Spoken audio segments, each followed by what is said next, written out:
അപ്പോൾ ആദ്യം vector സ്പേസിൻ്റെ definition എഴുതാൻ ചോദിക്കും. അപ്പോൾ അങ്ങനെ ചോദിക്കുകയാണെങ്കിൽ വെക്റ്റർ സ്പേസ് എന്ന് പറയുമ്പോൾ നമുക്ക് 2 ഓപ്പറേഷൻസ് ഉണ്ടാവും, പ്ലസ് ഡോട്ട് ഒരു സെറ്റ് ഉണ്ടാവും. ഇതൊരു വെക്റ്റർ സ്പേസ് ഓവർ ഫീൽഡ്, ഒരു ഫീൽഡും കൂടി ഉണ്ടാവും. കാരണം ആ ഫീൽഡ് എന്തിനാ വെച്ചാൽ ഇതൊക്കെ പറയുമ്പോൾ ഇതിൻ്റെ സ്കെയിലാർസൊക്കെ എടുക്കുന്ന ഒരു സ്ഥലമാണ് ഫീൽഡ്.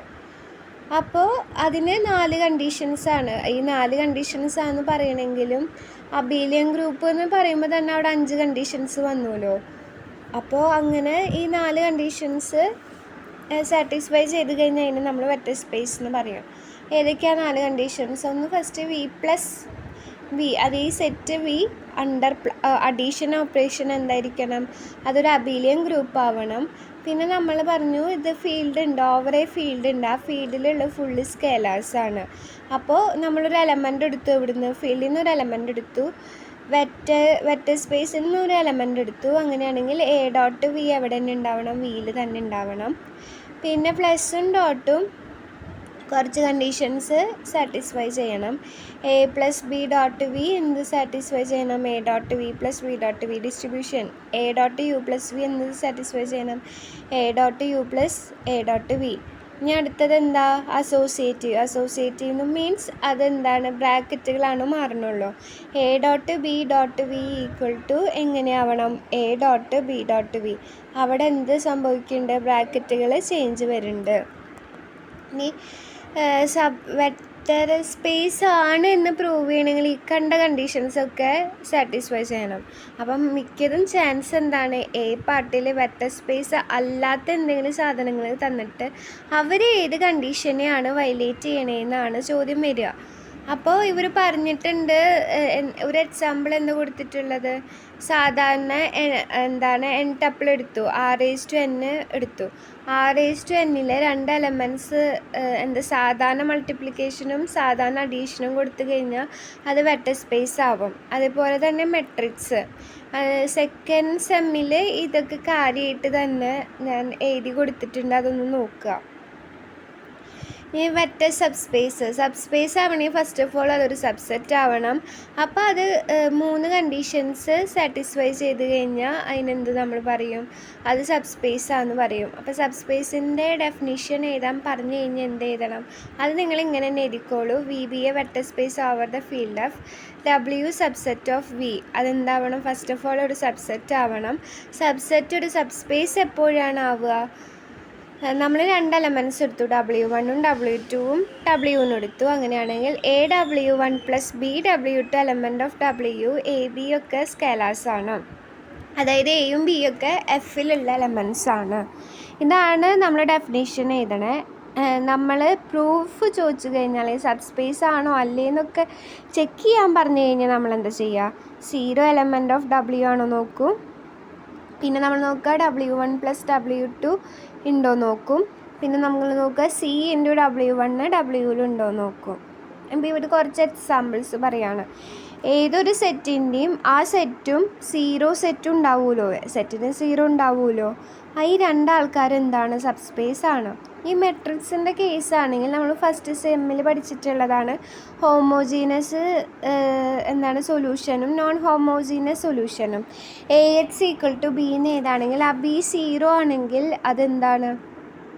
B 0 ആണെങ്കിൽ അത് ഹോമോജീനസ്, B 0 അല്ലെങ്കിൽ അതെന്താണ്? നോൺ ഹോമോജീനസ് ആണ്. അപ്പോൾ ഇവിടെ നോക്കൂ, കാരണം എന്താ? നമ്മുടെ ഫസ്റ്റ് കണ്ടീഷൻ തന്നെ അതിൻ്റെ ഉള്ളിൽ 0 ഉണ്ടാവണം എന്നാണ്. ഇനി അടുത്തത് ഏതാ? Intersection of arbitrary many subspace ആയിരിക്കും. കുറേ സബ്സ്പേസ് എടുത്തിട്ട് അവരുടെ ഇൻ്റർസെക്ഷൻ എടുക്കുകയാണെങ്കിൽ അത് സബ്സ്പേസ് ആയിരിക്കും. അടുത്തത് നമ്മുടെ ക്വസ്റ്റ്യൻ പേപ്പറിൽ സ്ഥിരം വരുന്ന കുറച്ച് ക്വസ്റ്റ്യൻസാണ് തന്നിട്ടുള്ളത്. ഞാൻ പറഞ്ഞില്ലേ, ഇതിലെല്ലാം എന്തുണ്ടാവുക? അതിനെ വയലേറ്റ് ചെയ്യുന്ന കണ്ടീഷൻസാണ് കൂടുതലുണ്ടാവുക. Consider R⁴n, define x plus y equal to x1 minus y1 etcetera xn minus yn and alpha x equal to minus alpha x1 etcetera minus alpha xn for xy element of R⁴n. ഇത് vector space ആണോ എന്നാണ് ചോദ്യം. അപ്പോൾ എന്താണ് നമ്മൾ ഈ vector സ്പേസിൻ്റെ കണ്ടീഷൻസിൽ first എന്താ പറഞ്ഞത്, അത് അബീലിയൻ ഗ്രൂപ്പ് ആയിരിക്കണം. അബീലിയൻ ആവണമെങ്കിൽ അത് എന്താവണം, അത് കമ്മ്യൂട്ടേറ്റീവ് ആവണം. അതായത് x+y എന്ന് പറഞ്ഞാലും y+x എന്ന് പറഞ്ഞാലും സെയിം ആവണം. ഇവിടെ x+y എന്ന് പറയുന്നത് എന്താ, x1 - y1 etcetera xn - yn. y+x പറയുമ്പോൾ ഇവരുടെ ഡെഫിനിഷൻ പ്രകാരം എന്താ വരിക, y1 - x1 etcetera yn - xn. അപ്പോൾ ഇവർ രണ്ടുപേരും ഈക്വൽ ആണോ, x+yയും y+xഉം ഈക്വൽ അല്ല. അതുകൊണ്ട് അത് എന്തല്ല, അത് വെക്റ്റർ സ്പേസ് അല്ല. അടുത്ത ചോദ്യം കുറേ പേപ്പറിൽ കണ്ടിട്ടുള്ള ഒരു ക്വസ്റ്റ്യനാണ്. ഇവർ x+yനെ ഡിഫൈൻ ചെയ്യുന്നത് x1 + y1 0, ആൽഫ എക്സിനെ ഡിഫൈൻ ചെയ്തിരിക്കുന്നത് ആൽഫ x1 0. അപ്പോൾ ഈ വെക്റ്റർ സ്പേസിലുള്ള കണ്ടീഷനിലൊന്നാണ് 1 × u = u തന്നെ കിട്ടണമെന്ന്, അല്ലെങ്കിൽ 1 × x തന്നെ വരണം, x തന്നെ വരണം എന്നുള്ള കണ്ടീഷൻ. നിങ്ങളുടെ ഡെഫിനേഷൻ നോക്കിക്കഴിഞ്ഞാൽ അത് മനസ്സിലാവില്ല. ശരിക്കുള്ള ആ 11 കണ്ടീഷൻസ് എഴുതിയിട്ടുള്ള ഒരു ഭാഗം ഉണ്ടല്ലോ, S2ൻ്റെ നോട്ടിൽ അത് കറക്റ്റായിട്ടുണ്ട്.